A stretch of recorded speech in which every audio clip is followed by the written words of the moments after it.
espero que estés muy bien. Me llamo Roberto Rangel y soy médico pasante en el servicio social, pero muchos me conocen como Bobby.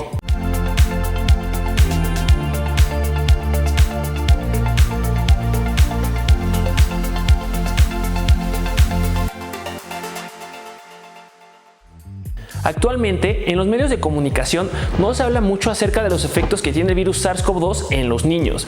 Y esto se debe a algo muy sencillo, ya que el virus es menos prevalente y menos severo en los niños. Analizando datos en México, podemos observar que aproximadamente el 70% de las muertes son en hombres y mujeres de 40 a 69 años de edad. El índice de mortalidad de la población pediátrica, es decir, en los niños, es mucho menor en comparación con la población adulta. Entonces vamos a responder las preguntas más frecuentes acerca del COVID y los niños.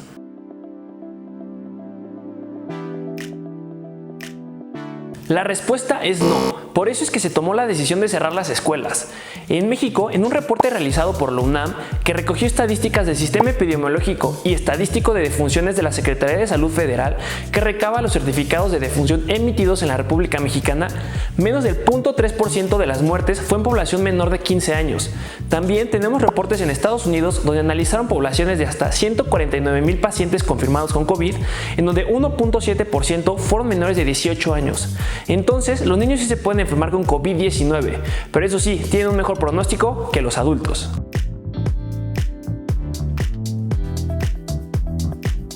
Analizando los datos estadísticos de nuestro país, observamos que la edad más vulnerable y con mayor riesgo de morir son los menores a 1 año.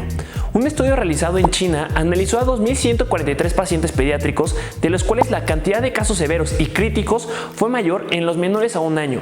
De igual forma, la CDC en sus portales nos informa que las hospitalizaciones son más comunes en los pacientes pediátricos menores a 1 año y que también se tiene que prestar especial atención en los pacientes que tengan afecciones subyacentes, pero este punto lo abordaremos más adelante.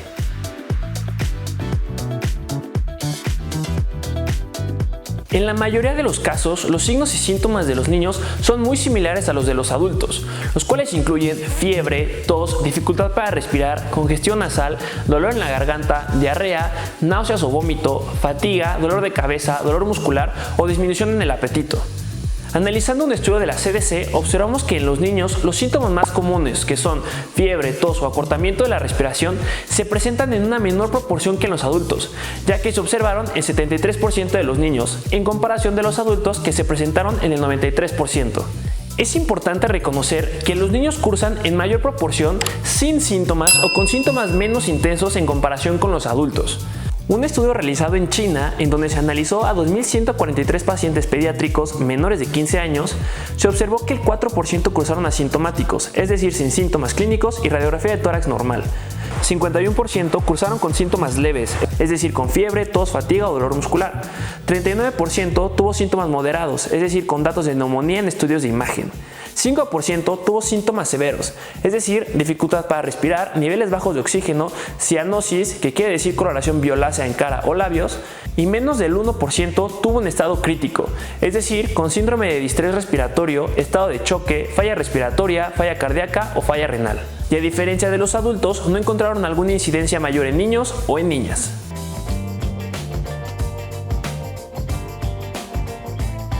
Hay complicaciones que son más específicas en los niños, como por ejemplo el síndrome inflamatorio multisistémico de los niños, que se puede presentar con fiebre persistente, datos de inflamación y evidencia de daño a algún órgano o a múltiples órganos, como estado de choque, falla respiratoria, falla cardíaca o falla renal.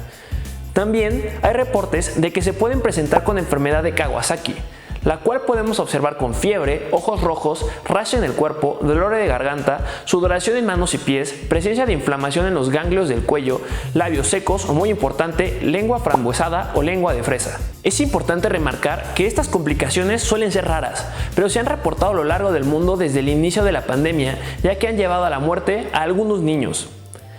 Un reporte en Estados Unidos publicado por la revista New England Journal of Medicine analizó a 186 pacientes pediátricos con síndrome inflamatorio multisistémico de los niños, de los cuales 40% se presentaron con datos de enfermedad de Kawasaki, y en total de esos 186 pacientes, 80% requirieron cuidados intensivos, 20% requirieron ventilación mecánica y 2% murieron.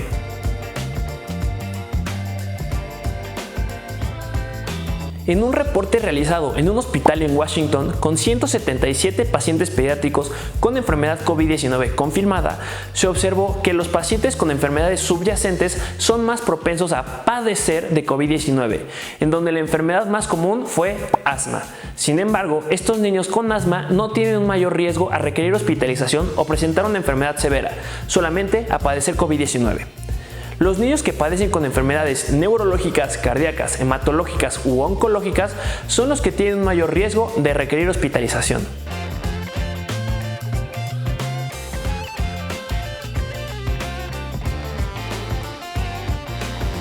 No puede una mujer embarazada transmitir la enfermedad COVID-19 a su bebé. No hay evidencia de que el virus se transmita a través de la sangre al bebé. De lo que sí tenemos evidencia es de que la madre puede transmitir la enfermedad a su hijo una vez que haya nacido a través de gotas de saliva. Esto es un punto muy importante para los familiares que quieren conocer al nuevo bebé de la familia y no siguen medidas de protección. Recuerda que la edad más vulnerable es en menores de 1 año. Y sí hay muertes reportadas.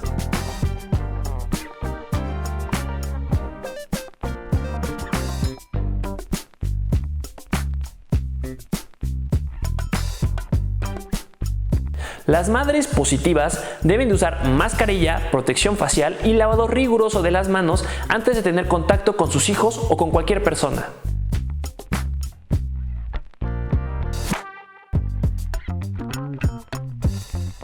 El uso de mascarilla está contraindicado en niños menores a 2 años, ya que aumenta el riesgo de que se puedan sofocar.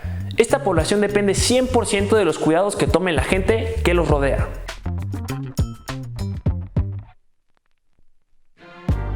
Los criterios para realizar las pruebas en niños y en adultos son los mismos, pero de acuerdo a la CDC solo varía en neonatos.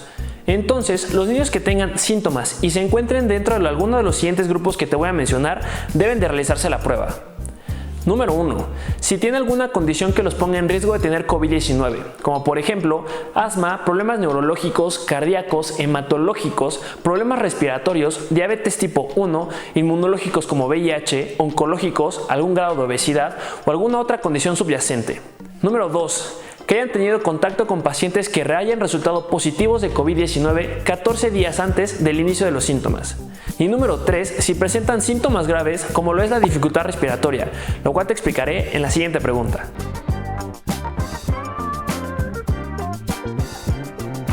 Los niños que tengan una prueba positiva, como lo es el RT-PCR, que es el hisopo que se mete por la nariz, pueden tener manejo en casa si son asintomáticos o tienen síntomas leves o moderados y que no tengan alguna condición médica subyacente que requiera que estén hospitalizados.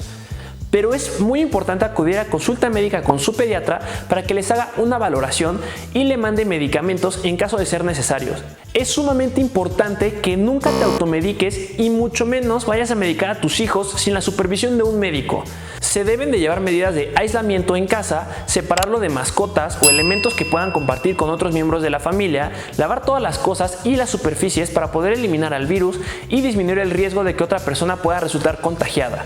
En caso de que se agraven los síntomas, se debe de contactar con su pediatra para que les dé las medidas a seguir.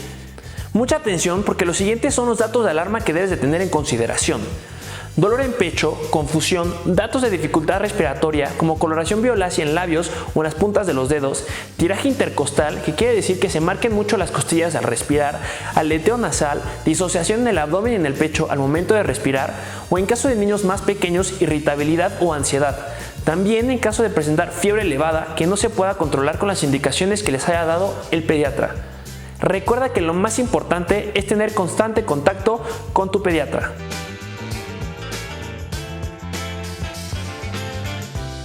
Como ya les mencioné, el hecho de tener asma controlada no incrementa el riesgo de complicarse por COVID-19, pero sí aumenta el riesgo de tener la enfermedad.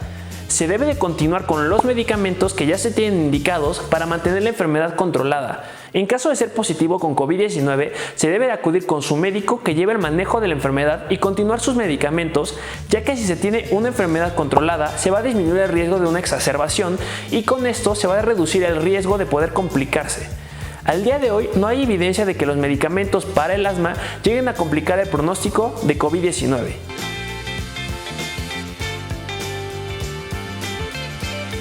Los niños deben de continuar con sus consultas en pediatría para su valoración rutinaria, ya que son muy importantes para su desarrollo, así como deben de continuar con el esquema de vacunación indicado.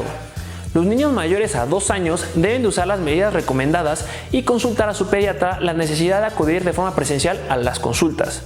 Y también deben de seguir todas las medidas de distanciamiento y de higiene.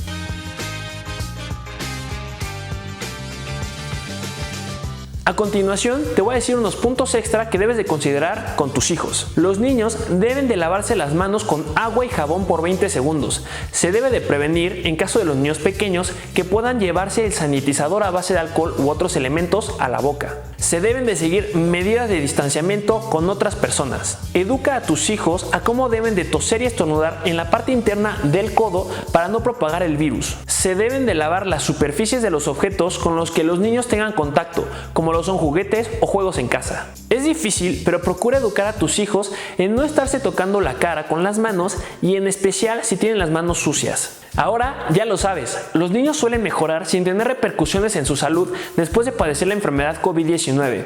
Y aunque ya te mencioné las complicaciones que pueden llegar a ser severas, debemos de saber que son raras, pero siempre tenemos que estar alerta con nuestros hijos. Como ya lo viste, el riesgo de padecer una enfermedad severa o un mal pronóstico en niños es mucho menor que en los adultos. Habla con tus hijos acerca del COVID-19, explícale las medidas que deben de seguir en casa y obviamente no hay que caer en la desinformación. Recuerda que toda la bibliografía de la cual te estuve hablando se encuentra citada en la descripción del video. Si tienes alguna duda o te gustaría que hablemos de algún otro tema, déjalo en los comentarios. No te olvides en darle me gusta y en suscribirte al canal. Si te gustó el video, compártelo. Hagamos que la información fundamentada llegue a todos. Te mando un fuerte abrazo y nos vemos a la próxima.